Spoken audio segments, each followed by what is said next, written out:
To begin, in a saucepan over low heat, I'll add 2 cups of milk, followed by half a cup of sugar, a teaspoon of salt.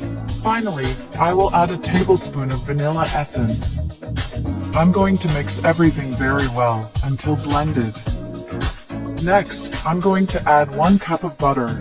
I'm going to stir it well until the butter melts completely and is incorporated into our mixture. Then I'm going to add 300 grams of wheat flour, which I'm going to add little by little while mixing, incorporating it well into our mixture and turning it into a more consistent dough.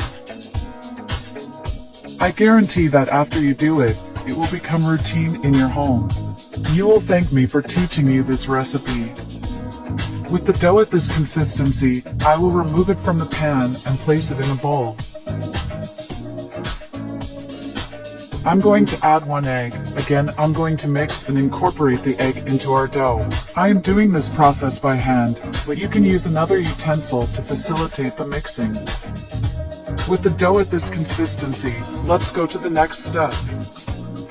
I will use a plastic bottle. With the help of scissors, I am going to remove the base of the bottle, like so. Next, I will use the cap, which will be responsible for shaping our churros. To do this, I will use a knife and a lighter. I will heat the tip of the knife, and I will pierce the lid of our bottle. This is how the cap should look like. I'm going to add all our dough inside the bottle. Meanwhile, let me know from which city you are watching us so I can send you a special hug. Today's hug goes to Dwayne Hauer from Pennsylvania. I am happy that you are enjoying our recipes. Then I will position the base of the bottle that will be responsible for pushing the dough. Now, in a pan with hot oil, I'm going to press the bottle and the dough for our churros will come out. To facilitate the cutting of our recipe, I'm using a line that I'm cutting the dough this way. It is important to pay attention because it doesn't take long for our recipe to reach its ideal point. I bet you've never seen churros done this way before. Write down the step-by-step for you to do it at home later.